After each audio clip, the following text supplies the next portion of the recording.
Buenos días, hermanos. Quisiera esta mañana eh, compartir para animarnos, para darnos fuerza, hablar esta mañana sobre el rapto de la iglesia. Va a ser una serie de grabaciones que con la ayuda del Señor estaré compartiendo algunos puntos que el Señor me ha dado para compartir con ustedes. El rapto de la iglesia, la traslación de los creyentes al cielo, el arrebatamiento. Tema muy precioso, pero a la vez controversial para algunos y algunas sectas que quieren negar el hecho de que Cristo volverá por su pueblo. Vamos a leer entonces 1 Tesalonicenses capítulo 4, desde el versículo 13 hasta el 18, la primera escritura que vamos a leer esta mañana. Dice: tampoco queremos, hermanos, que ignoréis acerca de los que duermen, para que no os entristezcáis como los otros que no tienen esperanza. Porque si creemos que Jesús murió y resucitó, así también traerá Dios con Jesús a los que durmieron en él. Por lo cual os decimos esto en palabra del Señor, que nosotros que vivimos, que habremos quedado hasta la venida del Señor, no precederemos a los que durmieron. Porque el Señor mismo, con voz de mando, con voz de arcángel, con trompeta de Dios, descenderá del cielo, y los muertos en Cristo resucitarán primero. Luego, nosotros los que vivimos, los que hayamos quedado, seremos arrebatados juntamente con ellos en las nubes para recibir al Señor en el aire. Y así estaremos siempre con el Señor. Por tanto, alentados los unos a los otros con estas palabras. Vamos a leer ahora Juan capítulo 14.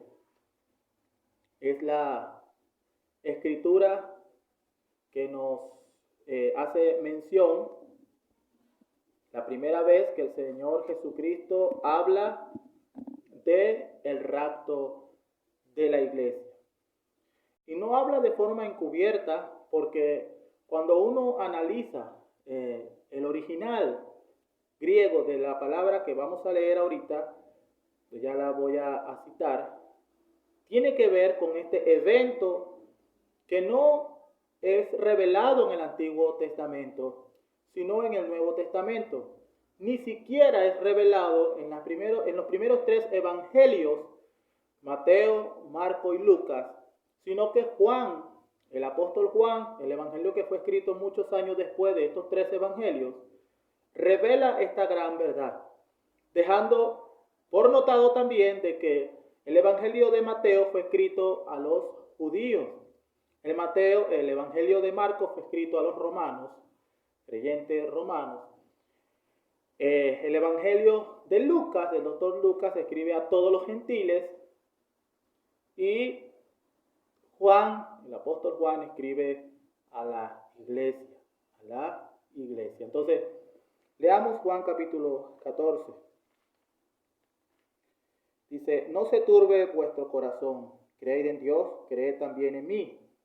En la casa de mi Padre muchas moradas hay. Si así no fuera, yo os lo hubiera dicho. Voy pues a preparar lugar para vosotros. Y si me fuere y os prepararé el lugar, vendré otra vez y os tomaré a mí mismo, para que donde yo estoy, vosotros también estéis. Entonces la palabra acá es os tomaré, paralambano, que tiene casi la misma connotación de aquella palabra que hemos leído en 1 Corintios 13 al 18, donde aparece seremos arrebatados. Ahora vamos a leer 1 Corintios capítulo 15. 1 Corintios capítulo 15. Capítulo 15, desde el versículo 51. He aquí os digo un misterio: no todos dormiremos, pero todos seremos transformados. Llama la atención que el énfasis de 1 Corintios 13 es: seremos arrebatados, seremos trasladados, seremos traspuestos, seremos quitados de acá, de la tierra, para ser llevado al cielo. Pero acá habla de la resurrección, lo que va a ocurrir en el momento del arrebatamiento de la iglesia. Va a haber una transformación del cuerpo. Dice, y aquí os digo un misterio, porque esto es un misterio que ahora es revelado. El arrebatamiento de la iglesia es un misterio. Estaba escondido, no estaba en el Antiguo Testamento. El apóstol Pablo, inspirado por el Espíritu Santo, saca a la luz este misterio. Es revelado este misterio y él dice, no todos dormiremos, pero todos seremos transformados en un momento. Y aquí está la palabra en un momento. Juan capítulo 14, os tomaré. Primera Tesalonicenses capítulo 4, arrebatados. Y aquí dice en un momento. Y la palabra arrebatado en Primera Tesalonicenses capítulo 4 es arpazo. Esa es la palabra en griego arpazo, que significa tomar con fuerza, tomar con violencia, tomar con poder. Y aquí dice en un momento, en un abrir y cerrar de ojo a la final trompeta, porque se tocará la trompeta y los muertos serán resucitados incorruptibles y nosotros seremos transformados. Entonces, ahí está. Esta palabra, en un momento, es la palabra que conocemos en la química o en la física, que es átomo. Así de corto, así de breve será en un pestañear de los ojos, en un abrir y cerrar de ojos, en un momento, a la final trompeta. Pero vamos a seguir leyendo otras porciones que tienen que ver con este evento. Vamos a leer Filipenses capítulo 3, versículo 20. Filipenses capítulo 3, versículo 20. Mas nuestra ciudadanía está en los cielos, de donde también esperamos al Salvador, al Señor Jesucristo, el cual transformará el cuerpo de la humillación nuestra para que sea semejante al cuerpo de la gloria suya, por el poder con el cual puede también sujetar a sí mismo todas las cosas. Nuestra ciudadanía está en los cielos.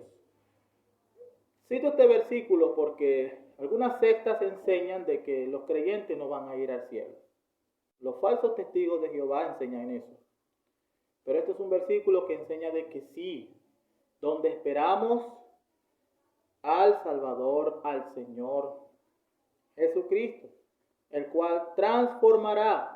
Es la misma palabra que se usa en 1 Corintios capítulo 15. Transformará el cuerpo de la humillación nuestra para que seamos semejantes al cuerpo de la gloria suya.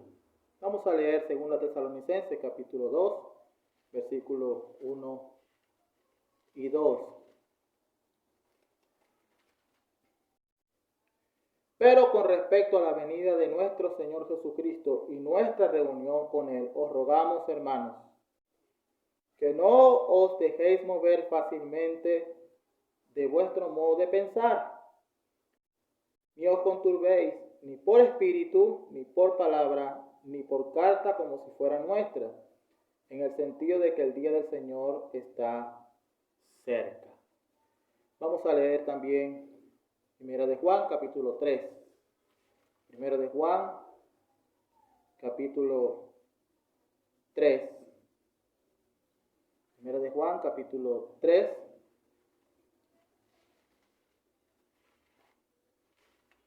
Primera de Juan,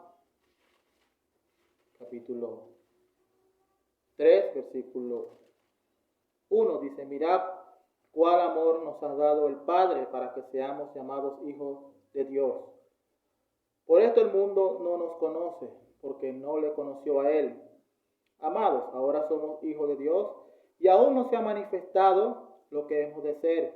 Pero sabemos que cuando Él se manifieste seremos semejantes a Él, porque le veremos tal como Él es. Y todo aquel que tiene esta esperanza en Él se purifica a sí mismo, así como Él es puro. Y por último vamos a leer Apocalipsis capítulo 22. Capítulo 22. Capítulo 22. Versículo 12 dice: He aquí yo vengo pronto y mi galardón conmigo para recompensar a cada uno sea su obra. Yo soy el alfa y el omega, el principio y el fin, el primero y el último.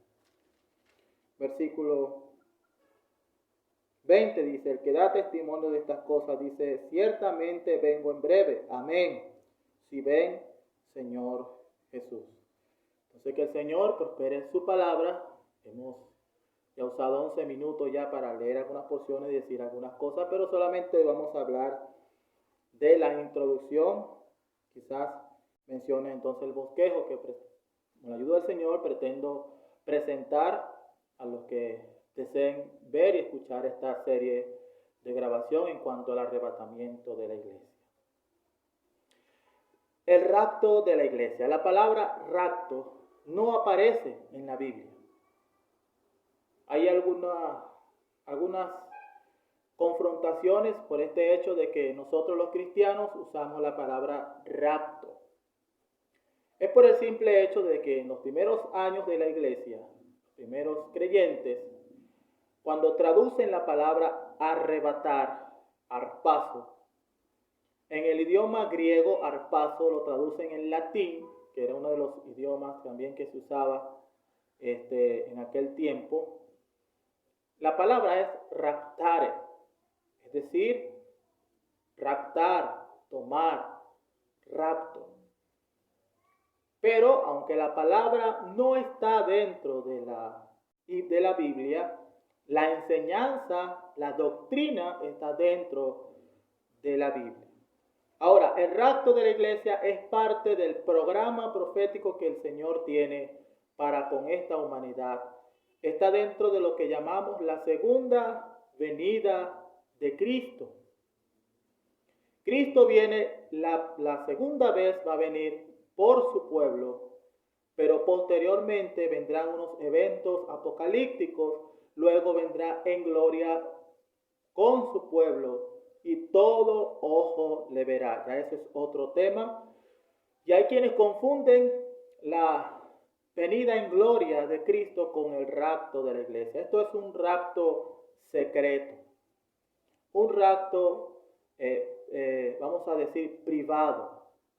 Cristo va a sacar la iglesia de la tierra junto con el Espíritu Santo. No le hemos leído esa porción, pero el Espíritu Santo está acá para para hacer la obra de salvación a la humanidad. Muchos creen es porque el Espíritu Santo obra en ellos, las almas se arrepienten, su nombre es inscrito en el libro de la vida, son convertidos, son salvos. Pero el Espíritu Santo también detiene lo que llama la Biblia el misterio de la iniquidad, la apostasía que va a venir por delante. Luego que ocurra este evento, que la iglesia sea quitada, el Espíritu Santo se va y todo el terreno queda preparado para el anticristo. Estos eventos van a suceder después del rapto de la iglesia. Vendrá 7 años de tribulación. A la mitad del año, de los 7 años, a los 3 años y medio, vendrá la gran tribulación. Lea Mateo 24, lea Apocalipsis, y ahí están todos los eventos, los juicios, los 21 juicios apocalípticos que Dios tiene reservado para este mundo. Allí está la Trinidad satánica, como es el dragón, la bestia, el falso profeta. Eso es otro tema que creo que es aguas profundas, donde yo no quiero nadar, donde yo no pretendo nadar tampoco, porque es un tema muy, muy, muy extenso y muy difícil de tratar. Pero el rapto de la iglesia, ¿cuándo ocurrirá? La Biblia nos dice que va a ocurrir el año que viene. no dice que va a ocurrir a tal tiempo, pero sí entendemos que va a ocurrir cuando la última persona que crea en Cristo, que Dios haya determinado ese día, va a entrar la última persona por la puerta de la gracia. Y ese día Cristo descenderá del tercer cielo al primer cielo, a la nube, para llamar a su pueblo. Ese es el evento. Sube acá, como dice Apocalipsis capítulo 4, versículo 1. Sube acá. Va a ser esa trasladación, arrebato, rapto de la iglesia. Otra cosa que había dicho y que lo quiero repetir es que la iglesia, el arrebato o la traslación de la iglesia al cielo, no lo vamos a encontrar en el Antiguo Testamento. Es un misterio que ahora es revelado en el Nuevo Testamento. La primera mención a este evento es Juan capítulo 14. Luego Cristo habla de esto en Juan capítulo 17. Luego encontramos esto en 1 Corintios capítulo 15. Luego en 1 Tesalonicenses capítulo 4 del 13 al 18, ahí está el rapto de la iglesia. Ahora, como he dicho, hay que diferenciar lo que es el rapto de la iglesia y la venida de Cristo en gloria. Son dos eventos distintos, aunque todo eso aborda lo que es la venida, la segunda venida del Señor.